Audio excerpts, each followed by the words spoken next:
Hello, Pastor Deborah here, and I want to welcome you to another wonderful teaching episode of the King and Kingdom series, our leadership development. This is going to be episode number 21 that we've been working through.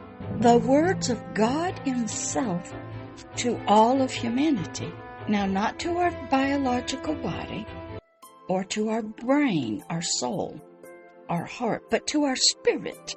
It is our spirit that must learn this leadership development of being a king in a dirt body on the planet, so that the kingdom of heaven in the spiritual realm can say to all of the realm, and now comes the days of the king and the kingdom of heaven on earth. That was the plan that the king of heaven wanted.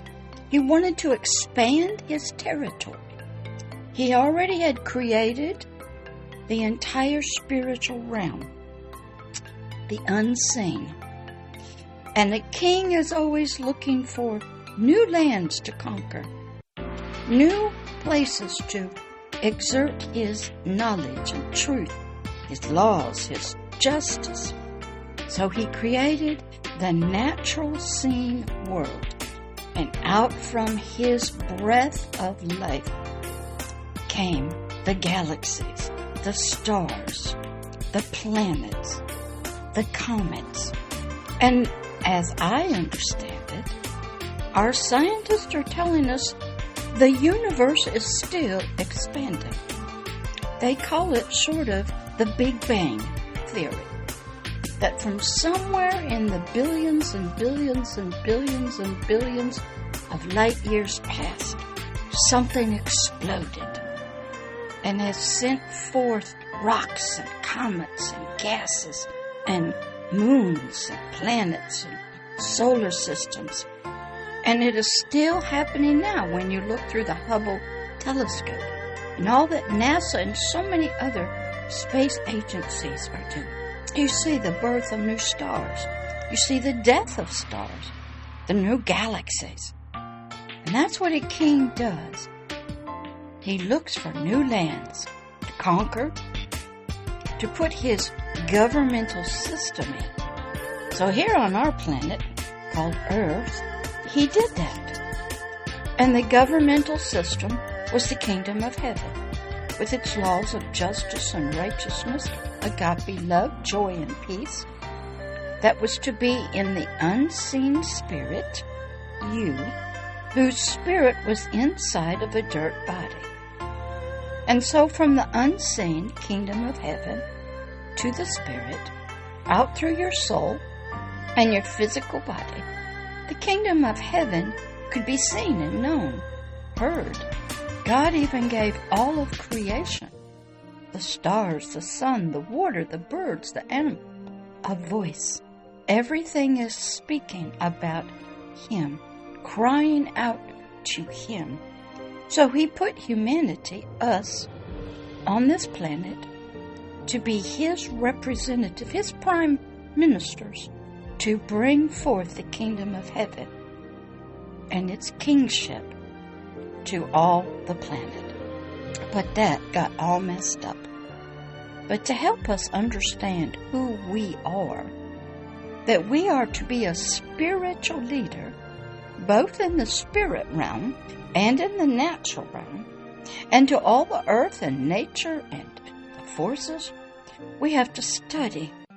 So here in this leadership development series of the King and Kingdom series, we've been doing just that.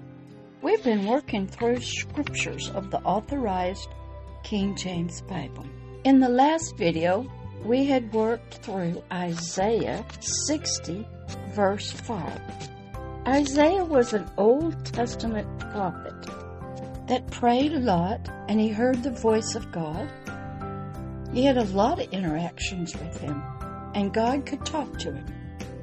He would write it down and then speak it out to the nation of Israel. Don't get all upset. The word Israel means prince. Israel was the name given to the Spirit. Israel, prince. And so we're going to pick up some more in Isaiah 60. And we're going to hear from God ourselves about us and how He thinks about us, what He wants for us, what He was prophesying so many thousands of years ago to all of humanity. So let's pick up in Isaiah 60 at verse number 14. Now remember, the Bible is basically, as most religious books, they are books about our spirit who is very ignorant and needs a lot of learning, understanding. Even though it was spoken and through times, through the nations, through the people, about what was going on, it was speaking to our spirit. God is a spirit. He is trying to help us spiritually from the unseen. But at this time in humanity's long history, He could talk to a few people, but He couldn't be inside of them. So Isaiah the prophet was one of them. Everybody knows about Isaiah. Every religion, doesn't matter what the name is, have heard about Isaiah.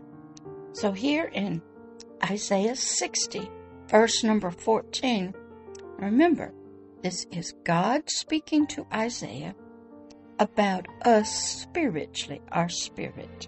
The sons also of them that afflicted you. That means your soul and your physical body that afflicted you in the spirit, because at this time, our spirit was completely encased in sort of a foreskin, a covering, a wax grossness, where nothing of light or of water or truth could get to it.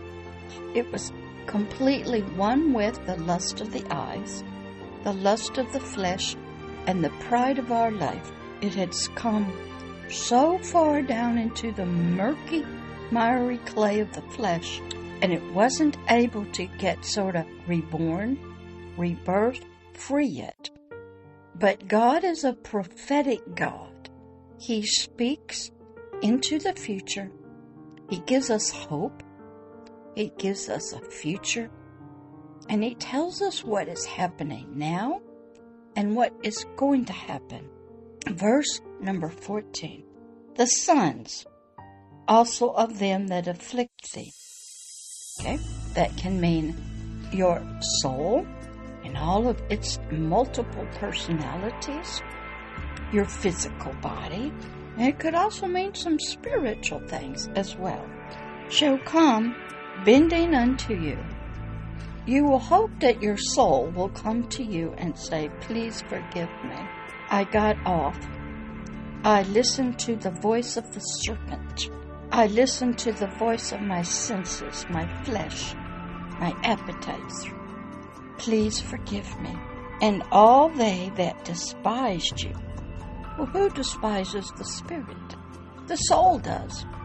The physical body does. And evil, wicked creatures of the kingdom of darkness do. And He is saying here, there is going to be a time in the future that all of they that despise you shall bow themselves down at the soles of your feet. Nature doesn't despise us. It is subjugated under Satan's cruelty. Our physical bodies does despise our spirit because our physical bodies are connected to our biological brain. And those two are powerful.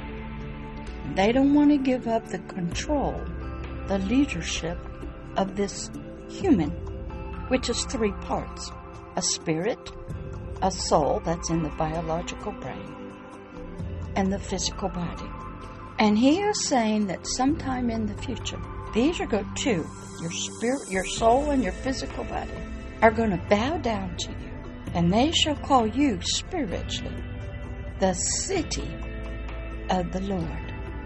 Your spirit is sort of like a city where the Lord wants to live, have His temple, have his home, have his kingdom, and he calls this city Zion, the Holy One of Israel.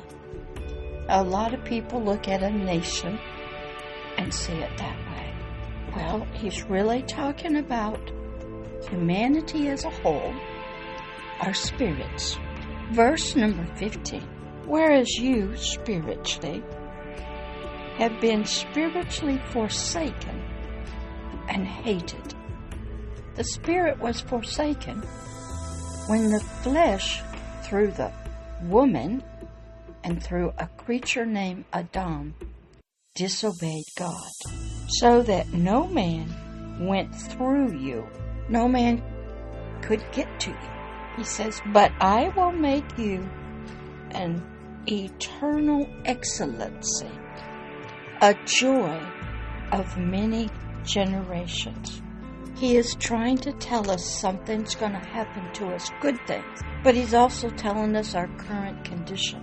When you hear prophecy, it can be right about our right now condition.